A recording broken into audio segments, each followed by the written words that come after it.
What's up, guys? This will be the coolest way you could possibly play September today, okay? Now, lest you think I'm fooling you and I don't really have a nice way to play it, let me play a little piece of it for you and then I'll show you what I'm doing.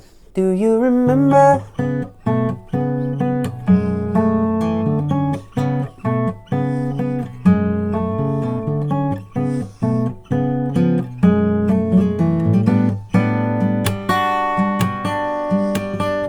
And then in the chorus, we got that little, oh yeah, say that you remember, oh yeah, dancing in September. Sounds pretty good. I'm going to show you how I do it. In my opinion, my humble opinion. Sounds pretty good. Let me show you how I do it. Let me add as well that some of these chords are pretty complicated, but if you're still struggling to learn some of the basic chords or just to get smooth and fast at changing between them, check out my 12-day quick chords course. There's a link in the description below. It's going to help you out big time.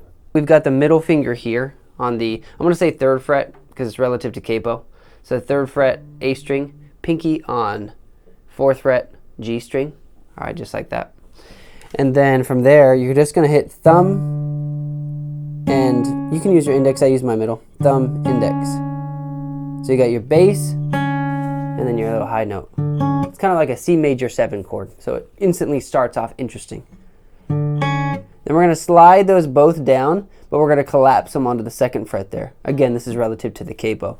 We have the A string and G string together, same time, on the 2nd fret there. So we got, and from there, the A and the G string. So now we're playing an A7, right?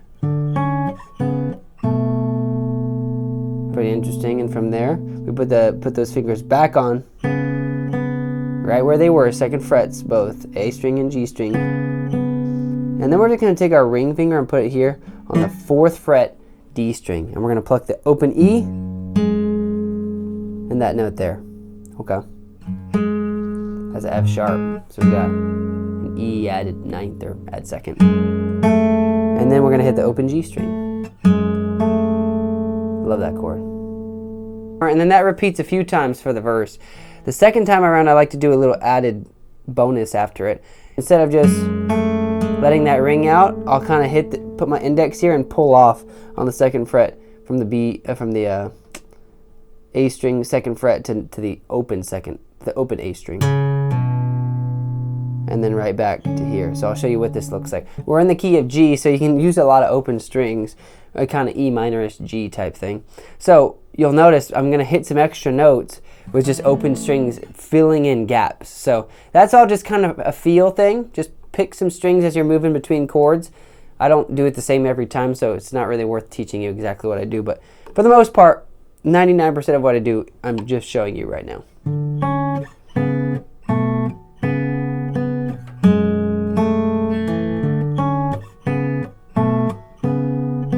Here's the pull off.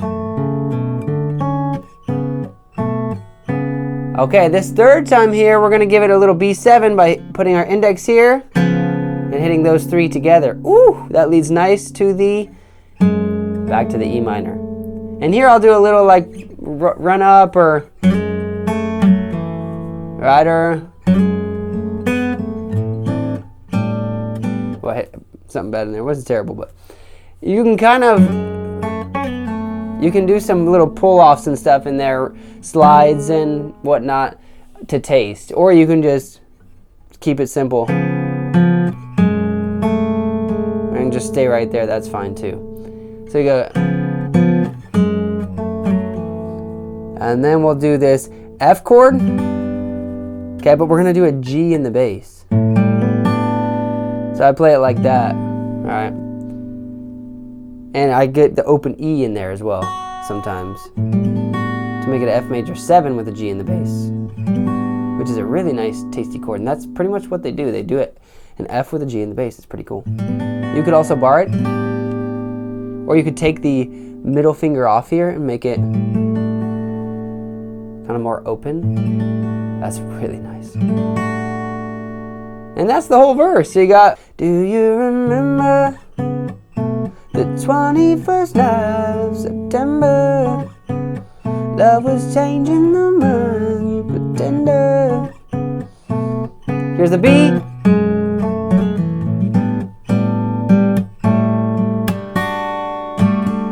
As the song goes on, I might start, you notice I start adding that little thumb slap in. That's just slapping my thumb on the E string. Add some dynamics. I'm going a little fast, but that adds some dynamics to the song if you slap it. Maybe save that for second verse, third verse, something like that. Then when we hit the chorus, we got an A minor 7. You could play it down there, but I play it here. You could also, one cool way you could do it is like this. It's like an A shape there, but with your index up here.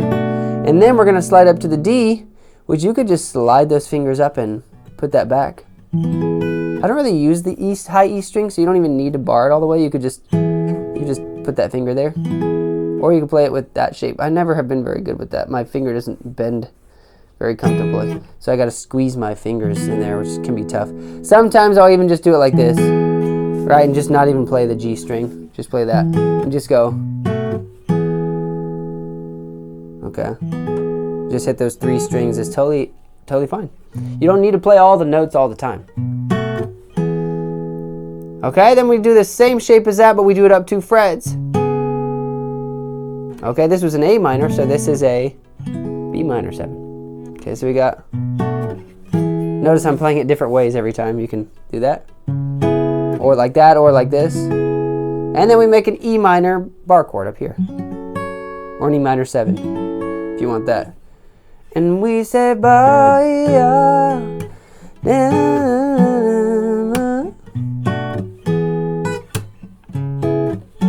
I'll do it this way. And then we come down to the same chord as before. F major 7 over G. So there really isn't a whole lot to the song. You got the verse part, and you got the chorus part. Cool? That's how I do it, and you just hit the different parts of the song and you feel good and it's fun and people love to hear that song live. A lot of times on the chorus I'll just keep it down the octave. And we say bye, say that you'll remember. Because if you're singing a whole 2 hours, it can be hard to sound good singing in your falsetto at that part. Maybe the last chorus I might jump up the octave or something, but hopefully this was fun for you and you enjoyed learning my coolest way ever to play September. You could use it at your gigs. I like to use it at mine. Thank you for watching this.